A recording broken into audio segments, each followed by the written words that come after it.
bien, mi hermano, la semana pasada, pues con motivo de estos días, ¿no?, que pronto estaremos celebrando, comenzamos con una serie, ¿no?, como ha dicho el pastor, una serie de sermones dentro del contexto de la Navidad. Es decir, dentro de lo que es la celebración de la Natividad de nuestro Señor Jesucristo. Y a lo largo de estas predicaciones nos estaremos centrando en el verdadero significado de la Navidad. El domingo anterior, Día del Señor, nuestro pastor Eduardo comenzó predicando basado en ese texto de Isaías 9, bajo el título de Hijo nos es dado, y se nos estuvo exponiendo cómo Dios profetizó ahí en el Antiguo Testamento la llegada de ese niño, la venida del Mesías esperado, del Salvador, de aquel que se llamaría su nombre admirable, consejero, Dios fuerte, Padre eterno, príncipe de paz, del cual su imperio y su paz, creo que dice, no tendrían límite. Amén. Y bueno, y hoy se me ha encomendado a mí pues la labor de hablar acerca de cómo Dios orquestó, ¿no?, la transición de esas promesas entre el Antiguo Testamento y el Nuevo Testamento, usando como instrumento a Juan el Bautista, que sería ese profeta el cual prepararía, el cual allanaría el camino para la llegada del rey, del gran rey. Y así que les voy a pedir, para comenzar, que me acompañéis al texto que hoy estaremos exponiendo y que se encuentra ahí en el Evangelio de Marcos, el texto que he escogido, y vayamos al capítulo 1 y leeremos desde el versículo 1 al versículo 8. El sermón de hoy yo lo he titulado Preparad el camino al Señor. Y dice así la palabra de Dios. Marcos 1, del 1 al 8. Dice: principio del Evangelio de Jesucristo, Hijo de Dios, como está escrito en Isaías el profeta: he aquí yo envío mi mensajero delante de tu faz, el cual preparará tu camino delante de ti. Voz del que clama en el desierto: preparad el camino del Señor, enderezad sus sendas.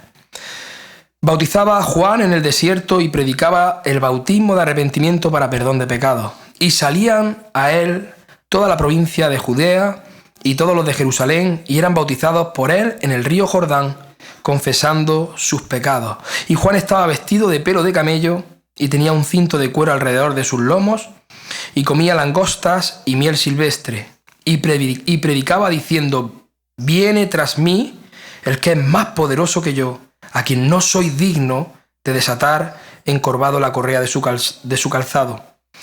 Yo, a la verdad, os he bautizado con agua, pero él os bautizará con Espíritu Santo. Vamos a orar un momento.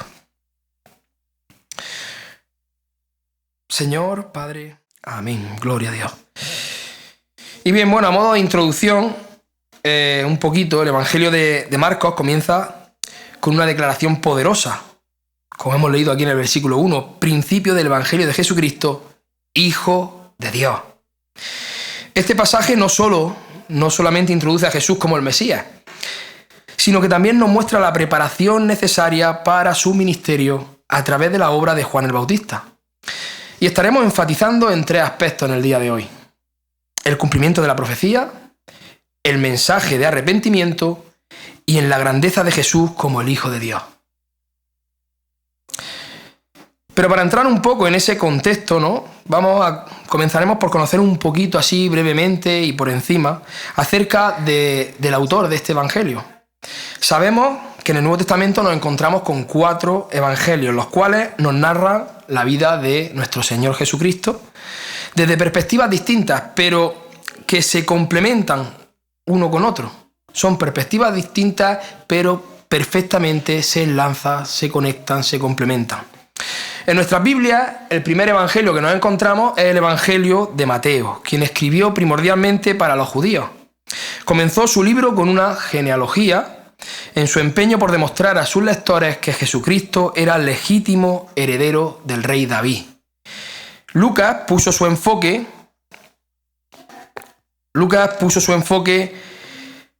principal en el ministerio compasivo del Hijo del Hombre. En sus primeros capítulos nos cuenta acerca del nacimiento del Salvador y a lo largo de ese libro el evangelista puntualiza sobre la humanidad de Cristo, buscando mostrar a los griegos, buscando mostrar el panorama de ese bebé perfecto y que creció hasta ser ese hombre perfecto, que vino a ministrar, que vino a salvar en el poder del Espíritu Santo. El Evangelio de Juan comienza su Evangelio con una declaración en cuanto a la eternidad y se dirigió a todo el mundo sin distinción para demostrar al mundo entero que Jesús de Nazaret es el Hijo de Dios. Su tema central en su Evangelio es la deidad de Cristo, y anima al lector a creer en este único Salvador, en este único Mesías Salvador, para así obtener ese obsequio que es solo por gracia de la vida eterna. Y Marcos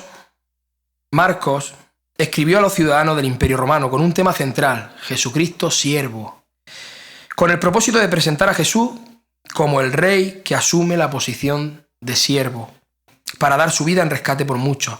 Y si tuviéramos que escoger un versículo clave para este evangelio, sería el conocido Marcos 10:45, donde dice: porque el Hijo del Hombre no vino para ser servido, sino para servir y para dar su vida en rescate por muchos.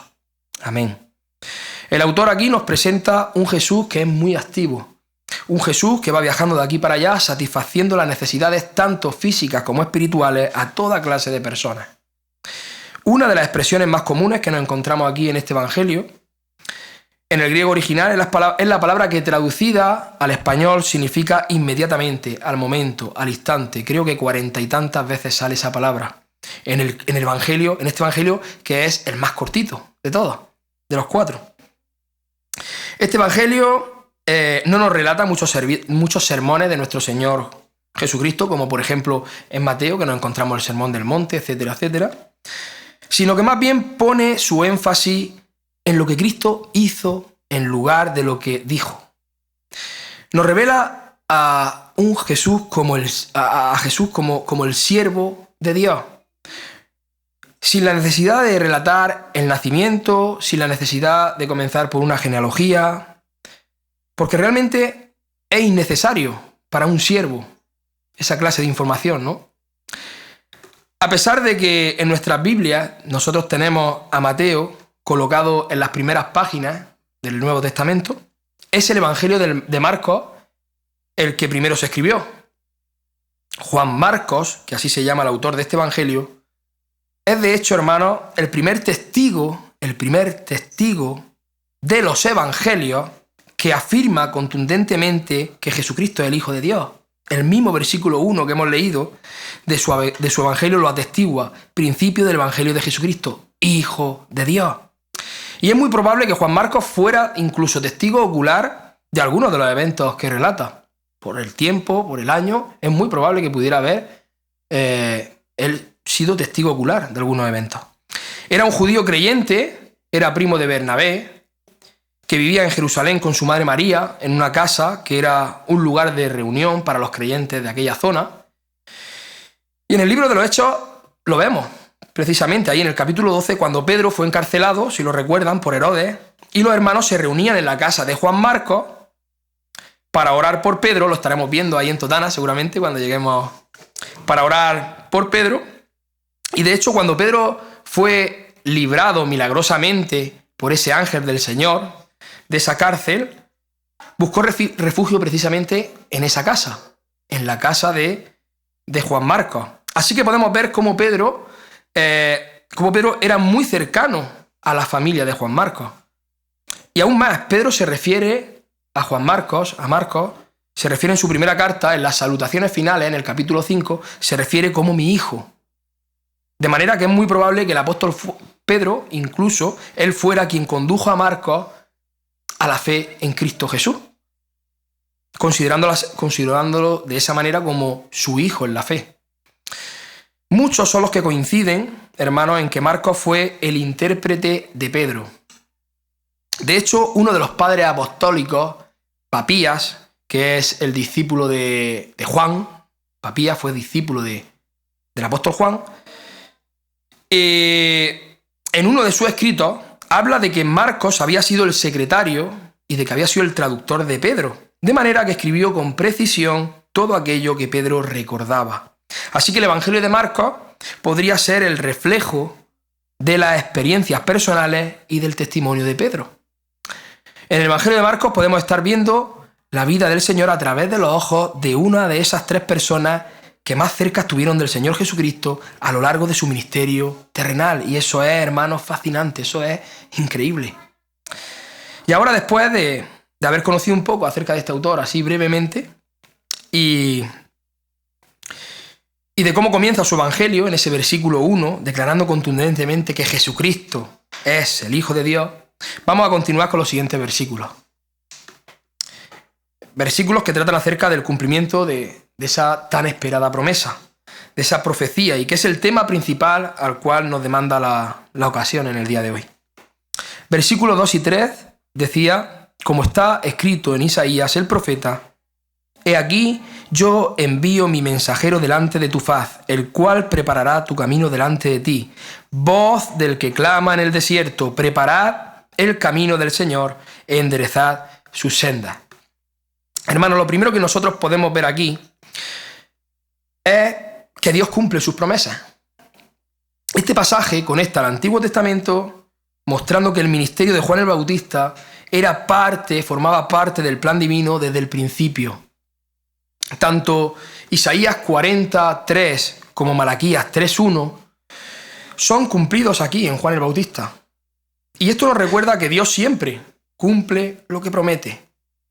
Dios siempre cumple sus promesas. Isaías 43 dice, «Voz que clama en el desierto, preparad camino a Jehová, enderezad calzada en la soledad a nuestro Dios». Y Malaquías 3.1 dice, «He aquí, yo envío mi mensajero, el cual preparará el camino delante de mí, y vendrá súbitamente a su templo el Señor, a quien vosotros buscáis. Y el ángel del pacto, a quien deseáis vosotros, he aquí viene, ha dicho Jehová de los ejércitos». Pensemos, hermanos, por un momento en la situación. Pensemos por un momento, pongámonos en ese escenario. De repente aparece un tal Juan, ahí en el desierto, a la orilla del Jordán, predicando el bautismo de arrepentimiento. Para toda persona, sin distinción. Da igual que fuera gentil, que fuera judío. Para perdón de pecados. Y esto es algo que debió realmente llamar muchísimo la atención del pueblo de Israel. Y sobre todo de aquellas autoridades judías, de los escribas, de los fariseos, que a pesar de que ellos conocían la ley y de estar familiarizados con ese lavamiento de manos y de pies, nunca habían escuchado de la necesidad de un bautismo para arrepentimiento para el pueblo judío. No habían pensado en un bautismo para aquellos que eran descendientes de Abraham. Ellos lo único que habían visto al respecto era a aquellos gentiles que, habiendo abrazado la fe del judaísmo, a esos prosélitos, tenían la necesidad de arrepentirse. Sin embargo, ahora aparece un fogoso predicador que no tiene pelos en la lengua, con apariencia de profeta, que hablando con autoridad, con firmeza, llama a todos y a toda nación al arrepentimiento y al bautismo. Una voz clamando en el desierto, hermanos, proclamando el arrepentimiento, y no solamente de aquellos prosélitos convertidos al judaísmo, sino que este rústico profeta exigía el arrepentimiento, exigía el bautismo y confesión de pecados para incluso a esos mismos descendientes de Abraham. Era algo completamente nuevo para la nación de Israel. El Antiguo Testamento había cerrado con el profeta Malaquías, anunciando la llegada del Mesías, la llegada del Salvador, la llegada del Rey, pero que sería precedida por un precursor, por un último profeta que prepararía al pueblo para la venida de ese Rey, del gran Rey. Pero después de aquello ya no hubo más revelación al pueblo de Israel. Durante 4 siglos, hermanos, durante 4 siglos Dios guardó silencio. Y el pueblo estaba con ansia. Pongamos nuestra mente por un momento en ese escenario. El pueblo estaría con ansia de que Dios enviara a alguien que hablara de parte de él.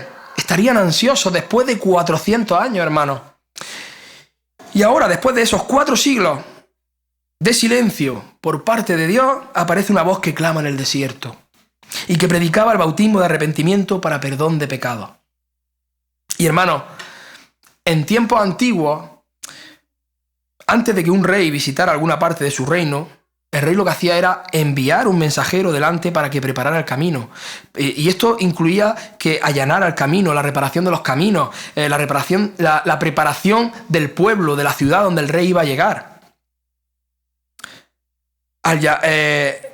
Y esto incluía eso, ¿no? Y al llamar a la nación al arrepentimiento, Juan el Bautista lo que hizo es preparar precisamente el camino para el Señor Jesucristo, para que viniera, para que llegara el rey. Juan el Bautista es ese mensajero, hermanos, que llama al pueblo a prepararse espiritualmente para recibir a ese Rey celestial. Isaías y Malaquías unían sus voces al declarar que Jesucristo es el Señor.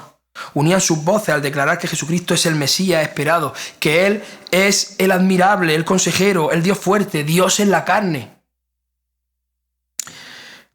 Si observamos, al observar el escenario de Juan el Bautista, vemos una vez más, también podemos observar cómo el desierto es un lugar clave, es un lugar estratégico en el plan redentor de nuestro Dios.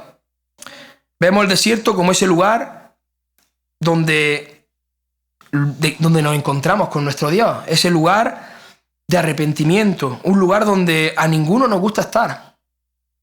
A ninguno nos gusta estar, pero sin embargo es el lugar donde Dios trabaja con su pueblo, es donde Dios trabaja con los suyos.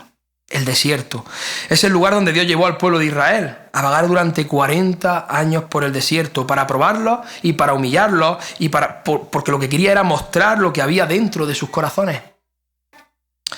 Ahí no hay distracciones, mi hermano. En el desierto no hay nada que nos distraiga. En el desierto, de hecho, no hay nada. Es desierto. Pero en ese lugar es donde Dios nos transforma. Es donde Dios nos moldea. Es ahí donde Dios nos santifica, nos moldea, nos forma. Y ahí estaba Juan el Bautista, en el desierto, llamando a la gente a salir de sus desiertos espirituales, que son mucho peores que los desiertos físicos. Versos 4 y 5 dice: bautizaba Juan en el desierto y predicaba el bautismo de arrepentimiento para perdón de pecados. Y salían a él toda la provincia de Judea y todos los de Jerusalén, y eran bautizados por él en el río Jordán, confesando sus pecados. Arrepentimiento verdadero, mi hermano. El mensaje de Juan era claro, era clarísimo. El pecado debe ser confrontado y debe ser confesado. Este arrepentimiento no era solo emocional. Este arrepentimiento era una transformación genuina, mi hermano. El bautismo de Juan era un acto externo que representaba una realidad interna, la purificación del pecado y la decisión de caminar en obediencia a nuestro Dios. Malaquías cierra su libro con los versículos 5 y 6 que dicen así. Malaquías 5 y 6 dice: He aquí yo os envío el profeta Elías antes que venga el día de Jehová, grande y terrible. Él hará volver el corazón de los padres hacia los hijos, y el corazón de los hijos hacia los padres, no sea que yo venga y hiera la tierra con maldición. Después, hermanos, de este último anuncio de Malaquías, 400 años antes, 4 siglos antes, profetizando que Dios enviaría a ese profeta Elías, aparece este hombre vestido de forma extraña. Juan el Bautista vestido de forma extraña, en el desierto y alimentándose de forma rara. Langostas, grillos, miel silvestre.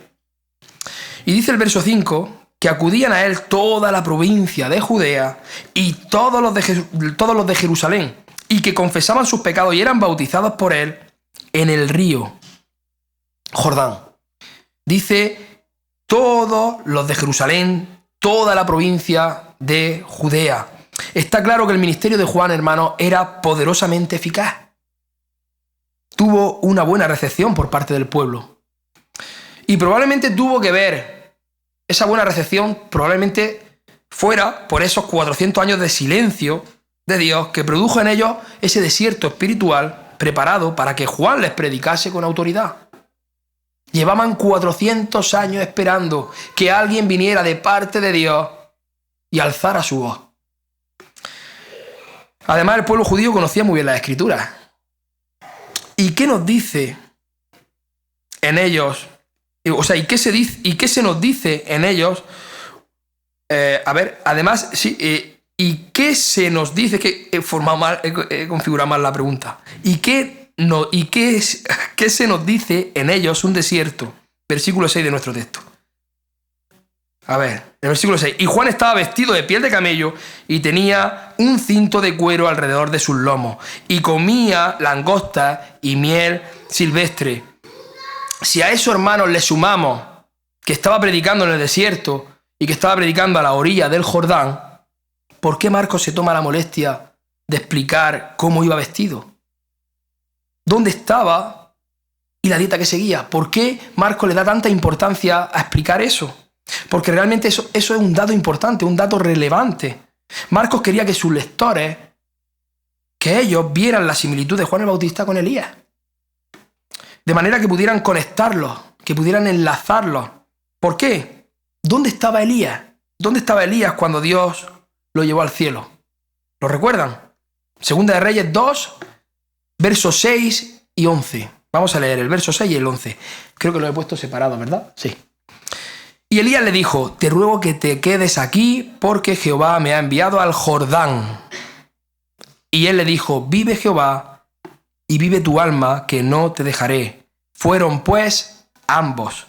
Y aconteció que yendo ellos y hablando, he aquí un carro de fuego con caballos de fuego apartó a los dos, y Elías subió al cielo en un torbellino. Elías estaba en la orilla del Jordán cuando Dios se lo llevó, hermano. Ahora, ¿de qué manera vestía el profeta Elías? Pues vamos un poco ahí antes a 2 de Reyes 1:8 y nos dice: y ellos le respondieron: un varón que tenía vestido de pelo y ceñía sus lomos con un cinturón de cuero. Entonces él dijo: es Elías Tisbita.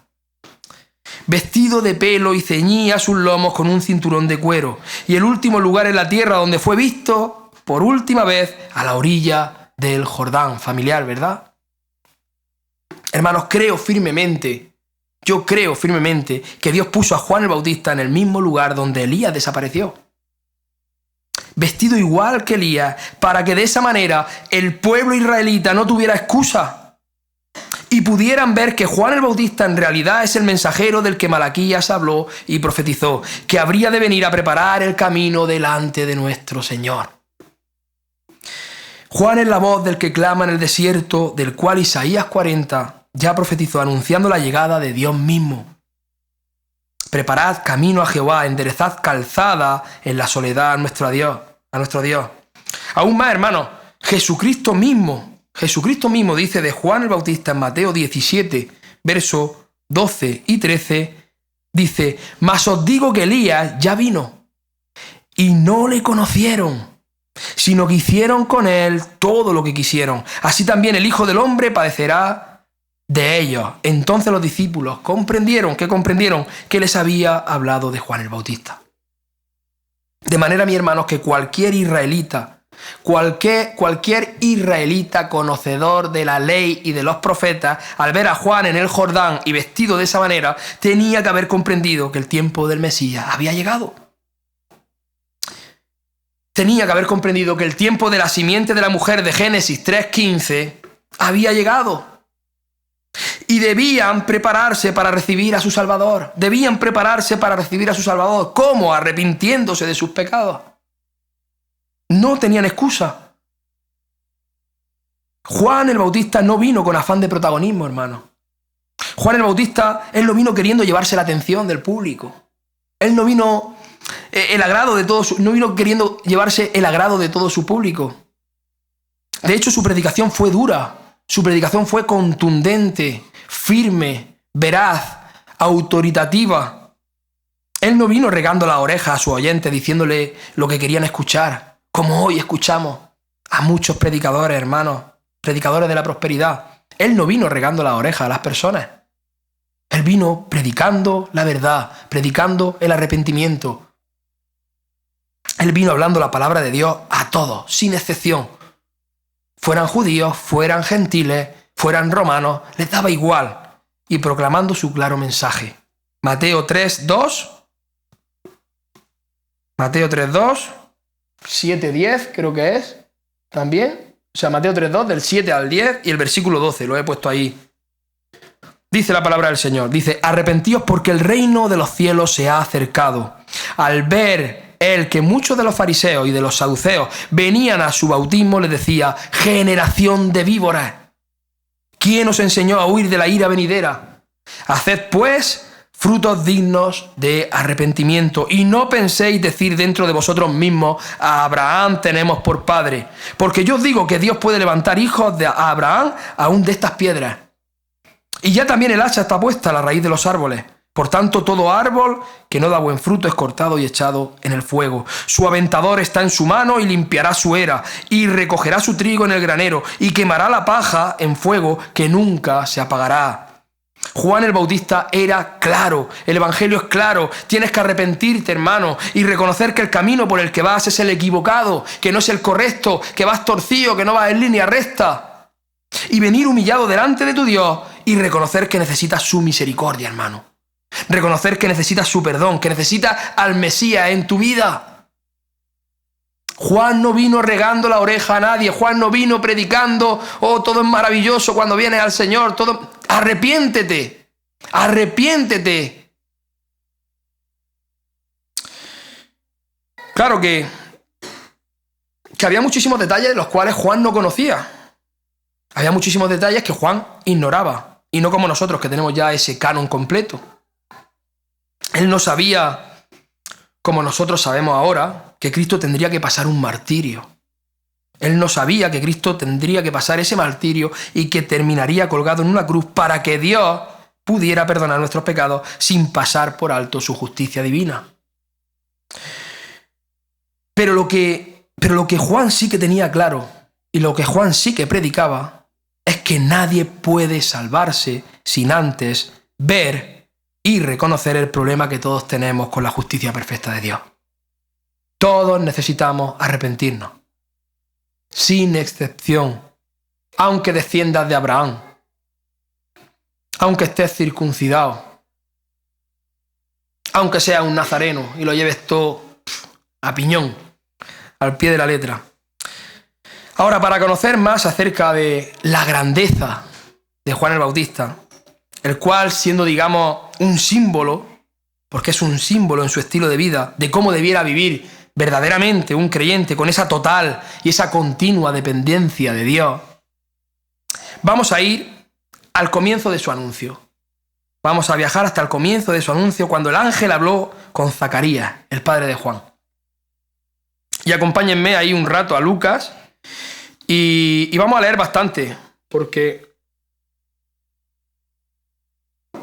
Vamos a leer bastante aquí porque es importante. Es importante para entender la grandeza de Juan el Bautista.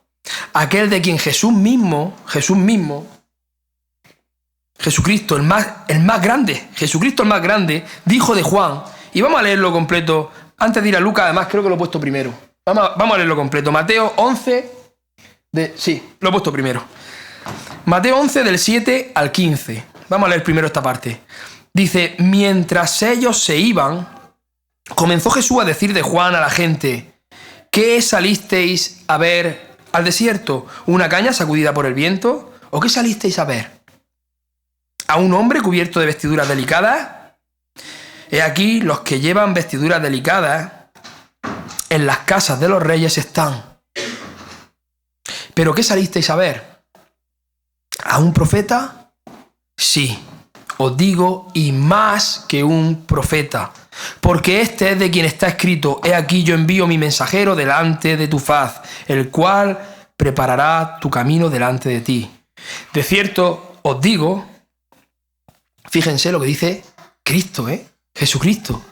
De cierto os digo, entre los que nacen de mujer no se ha levantado otro mayor que Juan el Bautista, pero el más pequeño en el reino de los cielos mayor es que él. Desde los días de Juan el Bautista hasta ahora, el reino de los cielos sufre violencia y los violentos lo arrebatan, porque todos los profetas y la ley profetizaron hasta Juan. Y si queréis recibirlo, él es aquel Elías que había de venir. El que tiene oídos para oír, oiga. En Juan se cumple la profecía de Isaías, de Malaquías. Y ahora sí, vamos un poco ahí a Lucas, ahora sí a leer en el capítulo 1, desde el versículo 5 al 17, donde es anunciado el nacimiento de Juan el Bautista. Hubo en los días de Herodes, rey de Judea, un sacerdote llamado Zacarías, de la clase de Abías. Su mujer era de las hijas de Aarón y se llamaba Elisabet. Ambos eran justos delante de Dios y andaban irreprensibles en todos los mandamientos y ordenanzas del Señor. Pero no tenían hijo, porque Elisabet era estéril y ambos eran ya de edad avanzada. Aconteció que ejerciendo Zacarías el sacerdocio delante de Dios, según el orden de su clase, conforme a la costumbre del sacerdocio, le tocó en suerte ofrecer el incienso, entrando en el santuario del Señor. Y toda la multitud del pueblo estaba afuera orando a la hora del incienso. Y se le apareció un ángel del Señor puesto en pie a la derecha del altar del incienso. Y se turbó Zacarías al verle y le sobrecogió temor. Pero el ángel le dijo: Zacarías, no temas, porque tu oración ha sido oída, y tu mujer Elisabet te dará a luz un hijo, y llamarás su nombre Juan, y tendrás gozo y alegría, y muchos se regocijarán de su nacimiento, porque será grande delante de Dios. No beberá vino ni sidra, y será lleno del Espíritu Santo, aún desde el vientre de su madre. Hermano, Juan el Bautista es el único hombre que ha nacido de nuevo antes de nacer del vientre de su madre. Y eso es grandioso, es glorioso. Muchos no se han parado a pensar en ese detalle, pero es algo increíble. Y continúa: y hará que muchos de los hijos de Israel se conviertan al Señor, Dios de ellos, e irá delante de él con el espíritu y el poder de Elías, para hacer volver los corazones de los padres a los hijos y de los rebeldes a la prudencia de los justos, para preparar al Señor un pueblo bien dispuesto. Amén. Hermano, el espíritu que estaba sobre Elías y que luego fue puesto sobre Eliseo, ahora caería sobre este niño que iba a nacer desde el mismo vientre de su madre. Y hermanos, después de eso, Zacarías salió mudo de allí.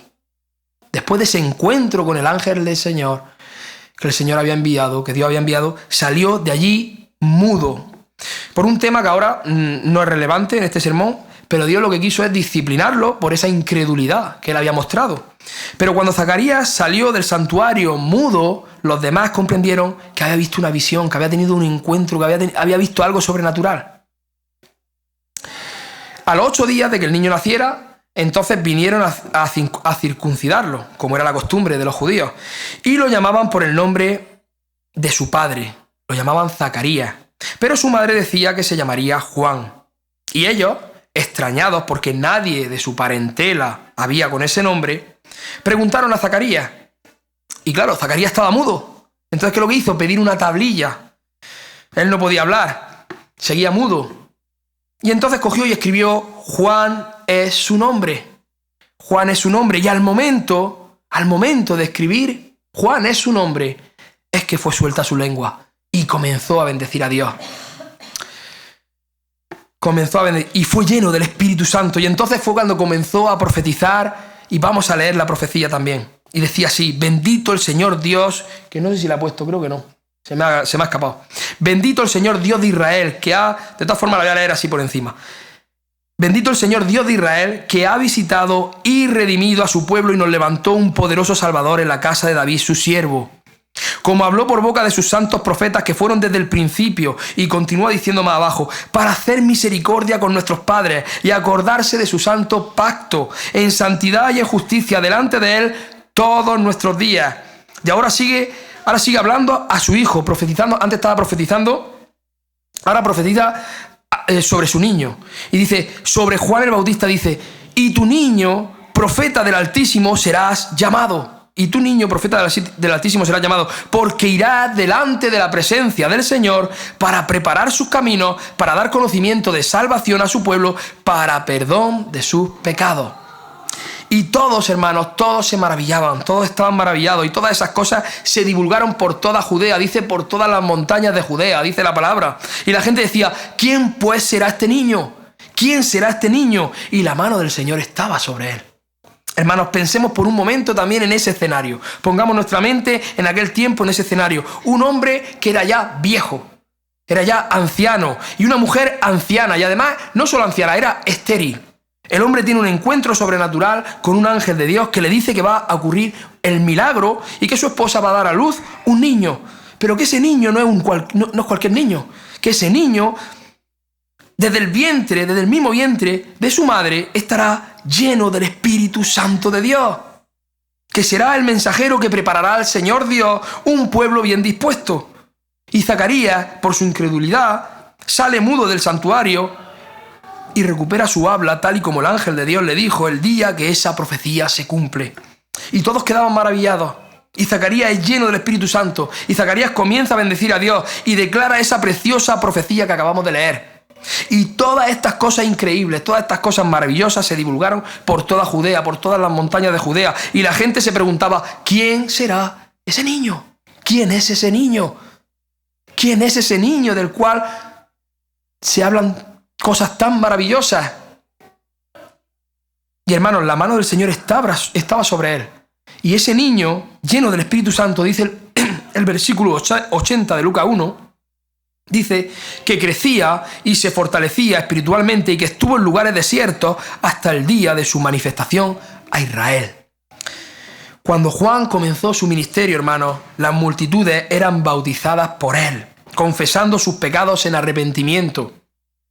Y su predicación era tan asombrosa, hablaba con tanta firmeza, hablaba con tanta veracidad, con tanta autoridad, que la gente estaba expectante y se preguntaba en sus corazones si acaso Juan sería el Cristo tan esperado. Lucas 3:15. Se preguntaban, estaban expectantes, y al verlo predicar se preguntaban ¿y si él es el Cristo? ¿Y si Juan es el Cristo? ¿Podemos imaginarnos esa escena, mi hermano? ¿Podemos poner nuestra mente en ese momento, en ese lugar? Juan era el hombre top en ese momento. De hecho, si en aquellos tiempos hubieran periódicos, hubiera ocupado todas las portadas su cara. Si hubiera televisión, hubiera ocupado todos los noticieros. Juan el Bautista era el hombre del momento. Y ahora, con toda esa fama, cuando todas las multitudes viajaban por largos tramos, dice la palabra, para ir a verlo, para que los bautizara, ahora desde Jerusalén, sacerdotes y levitas son enviados a Juan para hacerle una serie de preguntas. Y ahora sí, vamos ahí al Evangelio de Juan y a escuchar lo que Juan el apóstol dice acerca de Juan el Bautista en su capítulo 1, verso del 19 al 27.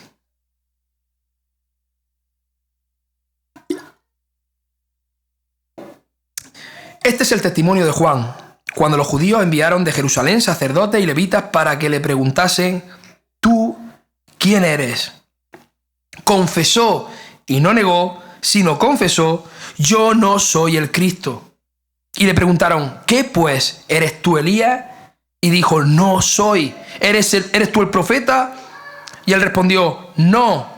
Juan el Bautista respondió con total veracidad, con total sencillez, sin irse por los cerros de Úbeda. Él dijo que no, él no rehusó reconocer su papel secundario. Él no rehusó ponerse en un segundo lugar. Él dijo: yo no soy el Cristo, yo no soy el profeta. Y no le importó que su papel fuera el secundario y dependiente en esa historia de la redención. Le daba igual, porque era a lo que había venido. Él no buscaba el aplauso, hermano. Él no buscaba la admiración. Él no buscaba la gloria, la vanagloria, la vanidad, como hoy en día buscan muchos cuando se ponen detrás de un micrófono. No, él no buscaba aplauso para él. Versículo 22 continúa diciendo: le dijeron: pues ¿quién eres? Para que demos respuesta a los que nos enviaron. ¿Qué dices de ti mismo? ¡Wow! ¿Quién eres? ¿Qué dices de ti mismo? Juan, a ti que viene todo el mundo a verte, que viene todo el mundo a que los bautices. ¿Qué es lo que dices de ti mismo? Ese era su momento, hermano. Era su ocasión para haberles dicho: ¿queréis saber quién soy yo? ¿Vosotros queréis saber qué digo de mí mismo?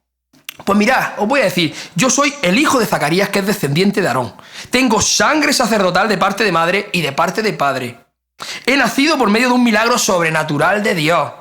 Estoy lleno del Espíritu Santo desde el mismo vientre de mi madre. Yo soy el único hombre que he nacido de nuevo en el vientre de mi madre. No, hermano. No. Él no actuó así. Él no dijo eso. Juan no se glorió de nada suyo. De hecho, hermano, Juan dejó bien claro esa separación infinita que había entre él y Cristo. Él sabía que esa llenura del Espíritu Santo no era motivo de gloriarse él. No era motivo de llevarse él el mérito, el aplauso. Él supo en todo momento la posición que él ocupaba, hermano.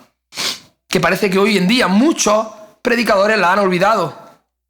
Él dejó el primer lugar al que es digno del primer lugar. Juan entonces respondió y dijo: yo soy la voz de uno que clama en el desierto. Enderezad el camino del Señor, como dijo el profeta Isaías. Yo soy la voz de uno que clama en el desierto, dijo Juan. Ni siquiera yo soy ese uno, ni siquiera yo. Yo solo soy esa voz, solamente soy un instrumento en la mano de Dios, nada más. Soy solo eso, un instrumento. Suyo es el primer lugar, suya es la gloria, suyo es el trono, suyo es la fama, suyo es el aplauso. Mío no es nada, yo solo soy su voz. Y yo vivo para Él. Yo no soy nadie, Cristo lo es todo. Qué humildad, mi hermano. Qué grandeza la de Juan. Qué maravilloso. Siervo de Dios. Oh, hermanos, qué hombre. Qué grandeza. Qué necesidad, hermanos, tenemos en el día de hoy de hombres y de mujeres como Juan el Bautista. Hombres y mujeres, hermanos, que tomen su cruz y que sigan a Cristo realmente. Juan es un buen ejemplo para entender nuestro llamado como creyentes, mi hermano. Juan se olvidó de esos primeros lugares en las sinagogas, como muchos iban buscando. Juan se olvidó de todas esas ambiciones, de todos sus credenciales esos credenciales que le correspondían por derecho humano, terrenal. Él tenía derecho a una buena posición simplemente por heredad. Sin embargo, él se apartó de todo eso y estaba en el desierto. Estaba en la soledad, con esas vestimentas mediocres y comiendo bichos y miel silvestre. Pero con sencillez de corazón, hermano. Con sencillez de corazón y un alma entregada a Dios. Un alma entregada a Dios. Tal y como dice Barclay, dice en su comentario, dice: muchos vienen con un mensaje que niegan con sus vidas, con una cómoda cuenta corriente y predicando que no se deben hacer tesoros en la tierra. Muchas personas exaltan las bendiciones de la pobreza desde un hogar confortable y aún lujoso. Pero en el caso de Juan, el hombre, hermano, era el mensaje. El hombre era el mensaje y por eso la gente lo escuchaba. Su mensaje era eficaz porque le decía a la gente lo que ya sabía en lo más íntimo de su corazón y le traía lo que estaba esperando en lo más hondo de su alma. Él era el mensaje. Juan era un hombre lleno del conocimiento de Dios. Era un hombre con su vida entregada al propósito de Dios. Era un hombre que venía de y hablaba de parte de Dios. Venía y hablaba de parte de Dios. Y eso no se puede ocultar, no se puede tapar. Cuando el Espíritu Santo está en nosotros, no se puede tapar. Predicamos el Evangelio. Predicamos el Evangelio, hermano. Si nosotros vemos a un jugador que juega bien al fútbol, reconocemos que es un buen futbolista. Si nosotros vemos a alguien que está pintando un cuadro y que pinta muy bonito, reconocemos que es un buen pintor. Pues de la misma manera, la gente reconocía que Juan venía de parte de Dios, porque hablaba con la autoridad del Espíritu Santo, porque era el Espíritu Santo en él quien lo empujaba a predicar, quien lo empujaba a hablar. Hablaba con firmeza, con autoridad, hablaba con un alma entregada al Señor. Ningún mensaje es tan eficaz como el que habla a la propia conciencia de la persona, hermano. Y ese mensaje llega a ser casi irresistible cuando el que lo presenta es una persona que tiene derecho a hablar. Juan predicaba con la autoridad del Espíritu Santo. Juan tenía todo el derecho a hablar. y la gente a escuchar. Y su mensaje era efectivo porque él era totalmente humilde, mi hermano.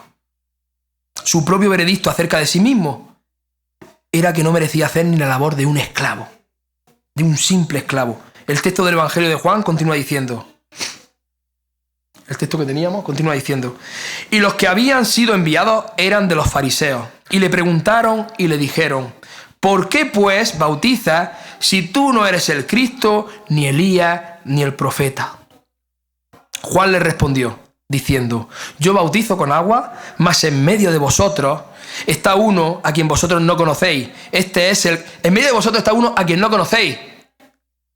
¿Cómo le sentaría a esos escribas, a esos fariseos, a esos conocedores de la ley de los profetas, que Juan el Bautista le dijera, en medio de vosotros, aquí, entre nosotros, aquí, por aquí hay uno, por aquí, por el medio del pueblo hay uno que no conocéis?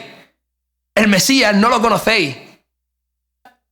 Por mucho que hayáis estudiado la ley de los profetas, no os estáis dando cuenta de que yo he venido a preparar ese camino para el Mesías, tanto que conocéis y no conocéis nada.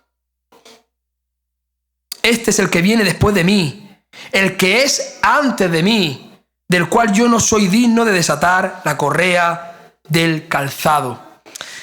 El quitarle las sandalias al que llegaba a la casa era algo que no correspondía nada más que a un esclavo, hermano. Juan no esperaba nada para sí mismo. ¡Qué humildad, qué grandeza! Él no esperaba nada para sí mismo y sí todo para el Cristo al que proclamaba. Se olvidaba totalmente de sí mismo, hermano. Él se olvidaba de sí mismo, se olvidaba de su fama, de que la gente viniera a verlo, a que lo bautizara. Se olvidaba totalmente. Se perdía totalmente en su mensaje, hermano. Y eso era lo que hacía que la gente lo escuchara. Se entregaba totalmente a Dios, a una vida de obediencia a Dios. Su mensaje era eficaz porque señalaba a algo y a alguien más allá de sí mismo. Le decía a la gente que su bautismo los empapaba de agua, pero el que venía los empaparía del Espíritu Santo. Y mientras el agua podía limpiar el cuerpo de una persona, el Espíritu Santo, este hombre que vendría bautizando con el Espíritu Santo, podía limpiar su vida interior y su corazón, podía limpiar su alma. Juan refleja, hermano, la grandeza de Jesucristo y él empequeñecía en toda su predicación. Él reflejaba esa grandeza de Cristo, de aquel que venía. Él solo estaba para preparar su camino. Él empequeñecía, él disminuía y exaltaba a Dios, exaltaba, glorificaba a Dios, al Cristo, al Mesías que había de venir. Qué ejemplo de humildad, hermano, qué ejemplo de humildad y no de soberbia, como hoy en día nos vemos por ahí. Él reconocía que no tenía ni siquiera, hermano, no tenía ni siquiera la categoría para el trabajo más indigno de desatar la correa del calzado de su Señor y Salvador. No era digno de eso, era indigno de hacer ese trabajo que era de un esclavo, de las personas más miserables dentro de la casa. Y él no era ni siquiera digno de eso. Juan reconocía que Cristo es el importante. Que Cristo, que debían mirar a Jesús, que Él solamente era una voz que anunciaba las buenas noticias de que el tiempo había llegado, de que el tiempo se había cumplido, que las profecías se habían cumplido, que el Mesías había llegado. Que aunque Juan el Bautista en el tiempo viniera antes que el Mesías, Cristo es antes que Él. Él es el Dios encarnado, Cristo es el preexistente, Él es la luz, la luz. Yo solamente puedo bautizaros con agua, pero Él obra en vuestros corazones con el poder del Espíritu Santo. Él limpia vuestras almas. Él limpia vuestros corazones. Él transforma vuestras vidas. Se necesitan más predicadores, hermanos, y más creyentes que tengan esa misma disposición de Juan el Bautista. Que se coloquen a la sombra para que solo Jesús pueda brillar. Se necesitan más, hermanos. Juan el Bautista todo el tiempo guiaba a las personas a Cristo. Todo el tiempo. Y necesitamos más predicadores así. que se aparten para que Cristo brille, que se quiten del púlpito para que Cristo brille, que se quiten su fama, su gloria, para que Cristo brille. Eso es lo que hace falta hoy en día. La humildad, la grandeza de Juan el Bautista entre los predicadores. Y hoy, hermanos, nuestro llamado no ha cambiado. Es el mismo. Nuestro llamado es el mismo. Nuestro llamado es negarnos a nosotros mismos y seguirlo a Él. Cargar con nuestra cruz y seguirlo a Él. Somos llamados a un cambio de vida radical. A mí me hace gracia cuando muchas veces me han dicho a mí, cristiano, hombre, es que tú eres muy radical, muy radical. Muchacho, mírate los profetas, mírate, a ver quién no ha sido radical en la Biblia. ¿Cómo no voy a ser radical en las cosas de Dios? Es increíble. Pues hay cristianos que todavía te confrontan y te debaten lo radical que eres con la palabra de Dios. Porque no me salto ni un punto ni una coma. Increíble, hermano. Nuestro llamado es negarnos a nosotros mismos y seguirlo a Él. Antes vivíamos conforme a nuestra propia sabiduría. Antes vivíamos dirigidos por los deseos de nuestra propia carne. Pero ahora debemos vivir para Él, solo para Él y no para nuestros deseos. Debemos vivir para los deseos del Espíritu Santo, no para los nuestros. Y no para la gloria de nuestro nombre, sino para la gloria de su nombre. Vivimos para la gloria de nuestro Señor, hermano. Y si tú no has experimentado un cambio en tu estilo de vida, si tú no has experimentado ese cambio, no ha habido una transformación en tu vida. No ha habido una regeneración de esa vida. Y si no ha habido una regeneración, pues tampoco ha habido un nuevo nacimiento. No lo ha habido. Juan, quien es el precursor, quien vino a preparar el camino, quien vino a allanar la senda, a asegurar que todo estaba listo para recibir al gran rey, es un ejemplo de cómo debe ir enfocada nuestra vida como creyentes. Es un ejemplo de humildad, de entrega, de grandeza. Él tenía clara su función y a él no le importaba ministrar a la sombra de Jesucristo. A él no le importaba ser el segundo, el segundón, el que estaba en el banquillo. A él le daba igual. Juan sabía que él vino a denunciar el pecado, a llamar al arrepentimiento, a introducir al Mesías esperado y a quitarse del medio, chimpún. A eso ha venido. Él lo sabía y lo tenía claro. De hecho, en el Evangelio de Juan, nosotros podemos ver una ilustración que Juan el Bautista da a sus discípulos. Ahí en el capítulo 3. Evangelio de Juan el Evangelista, capítulo 3, versículo del 28 al 31. Ahí Juan el Bautista lo ilustra así. Dice a sus discípulos, dice, vosotros mismos me sois testigos de que dije, yo no soy el Cristo, sino que soy enviado delante de Él. El que tiene la esposa es el esposo, mas el amigo del esposo que está a su lado y le oye, se goza grandemente de la voz del esposo. Así pues, mi gozo está cumplido. Es necesario que Él crezca, pero que yo mengüe. El que de arriba viene es sobre todo. El que es de la tierra es terrenal y cosas terrenales habla. El que viene del cielo es sobre todo. Esta ilustración, hermano, nos ayuda a entender cómo Juan el Bautista entendió completamente su función con el ejemplo de una boda hebrea.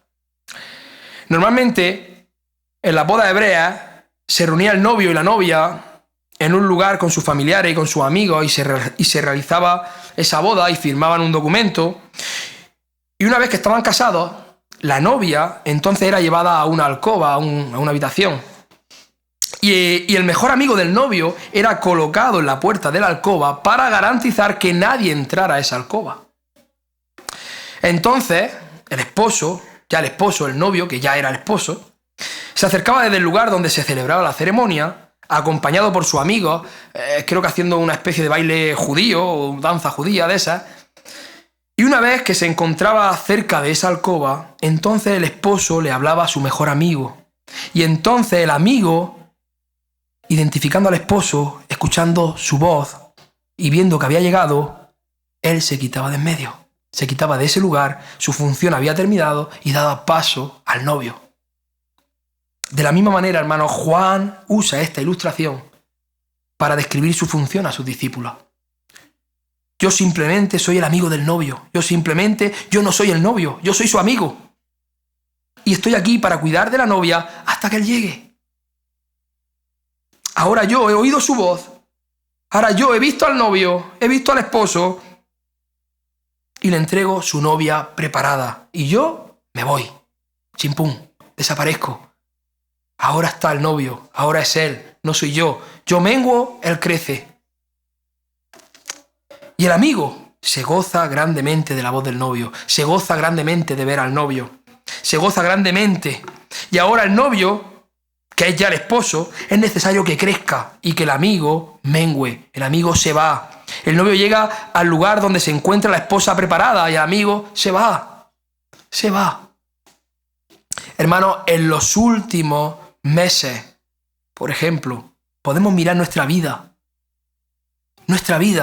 y decir que hay mucho menos de nosotros y que hay más de Cristo. Es decir, que nosotros estamos menguando y que Cristo está creciendo, está aumentando en nuestra vida.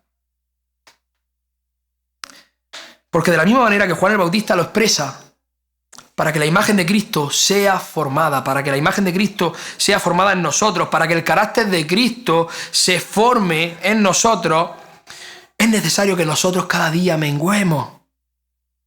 Es necesario. Cada día tenemos que menguar y Cristo tiene que crecer dentro de nosotros, en nuestra alma, en nuestro corazón. El Espíritu Santo tiene que tener su lugar dentro de nosotros. Cristo tiene que crecer en nuestra vida.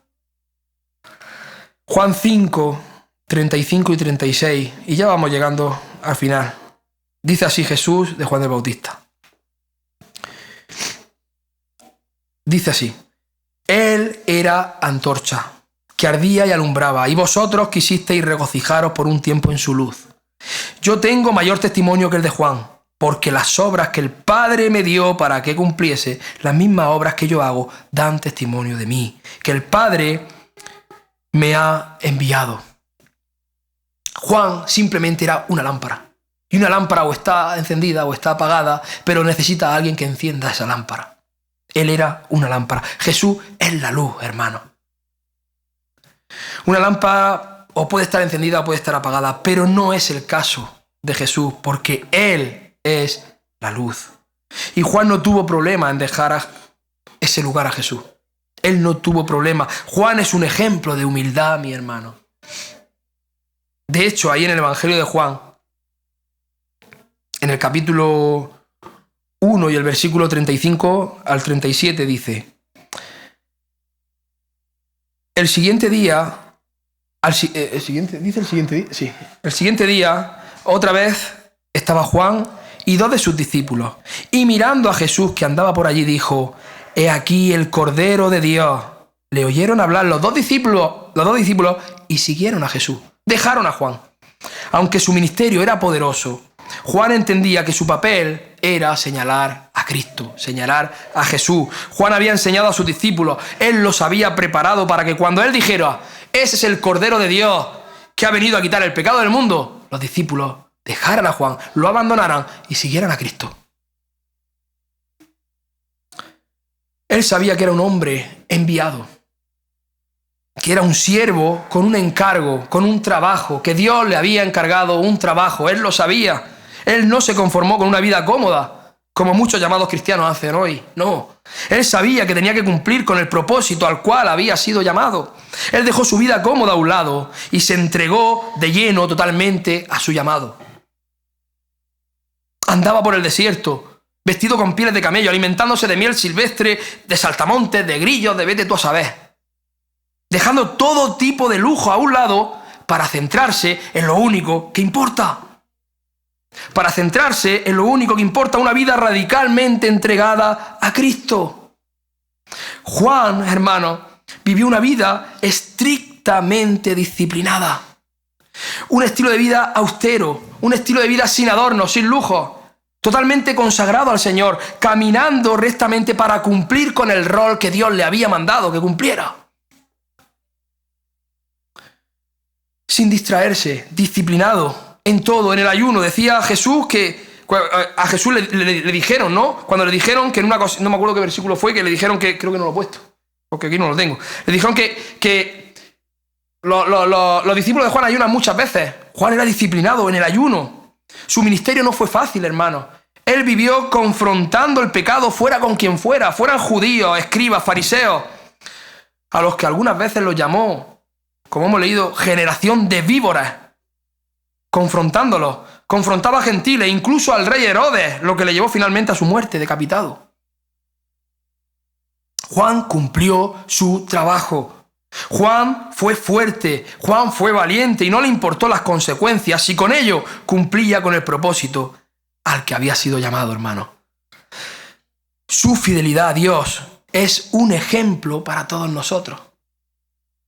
Su excelencia es un ejemplo para todos nosotros. Su grandeza, su humildad es un ejemplo para todos nosotros. Hermano, no te quedes en una vida cómoda. No te quedes, Señor, en una vida cómoda. Aspira a esa excelencia. Porque hemos sido llamados para eso. Bájate de tu trono. Sal de tu escenario. Aparta tus focos y deja lugar a aquel que es digno. Deja lugar a aquel que es digno. Vive para Cristo, hermano. Refleja a Cristo. Entrega tu vida a Cristo. Si eres cristiano, hazlo. Hazlo. Y vive una vida de humildad. Porque porque Juan era humilde, precisamente por eso pudo tener ese coraje para confrontar a esa generación en la que le tocó vivir. Precisamente por eso. Porque era humilde. No olvidéis, hermanos, que ni los cobardes, ni los soberbios, ni los perezosos, ni los vanidosos entrarán en el reino de los cielos. Ninguno de ellos. No debemos olvidarlo. El bautismo de Juan era con agua, pero Jesús traería una obra mucho más profunda. Jesús traería la regeneración y el poder del Espíritu Santo en el corazón de los creyentes, en el alma de los creyentes.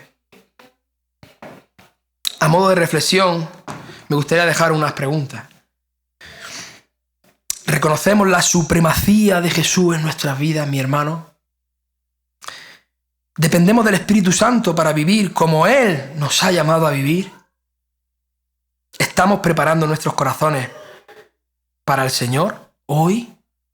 Porque su llegada no solo fue en el pasado, Él va a venir en gloria, va a regresar en gloria. ¿Estamos preparados? ¿Tenemos nuestros corazones preparados? ¿Hemos respondido al llamado al arrepentimiento? El Señor busca corazones sinceros, hermano. El Señor busca corazones humildes que confiesen sus pecados. Porque, hermano, si tú nunca te has visto a ti mismo como un pecador que merece el infierno, no eres cristiano. No eres cristiano. Si nosotros no hemos visto nuestra suciedad, nuestra maldad, nuestra depravación delante de un Dios santo y que merecemos el infierno, si no lo hemos visto, no somos cristianos. Porque si no lo hemos visto, tampoco podemos arrepentirnos, porque no nos vemos sucios delante de un Dios santo. El pasaje de Marcos 1 que hemos estado hoy leyendo y exponiendo, del 1 al 8, nos llama a reflexionar en tres aspectos fundamentales, hermanos. La fidelidad de Dios al cumplir sus promesas. Número 2, nuestra necesidad de arrepentimiento para preparar el corazón. Y número 3, la grandeza de Jesús, quien nos da vida por medio del Espíritu Santo. Hermano, hermana, pregúntate si tu vida está reflejando un camino preparado para el Señor. Examina tu corazón. ¿Hay algo que necesites confesar y entregar al Señor? Examinémonos. Hoy, que vamos a tener la celebración de la Santa Cena, examinémonos. Vivamos con humildad y el propósito de Juan el Bautista. Siempre señalando a Cristo y dependiendo del poder del Espíritu Santo y siempre quitándonos del medio. Para que Cristo sea exaltado, para que Cristo sea el que brille. Él es la luz. Él es la luz. Nosotros simplemente reflejamos el carácter de Cristo.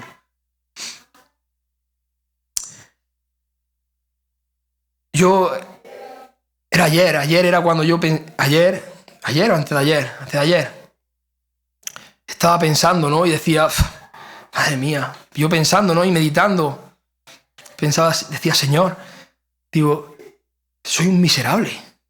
me pongo a examinar mi vida, y eso que soy cristiano, pero me pongo a examinar mi vida, digo, qué miserable soy.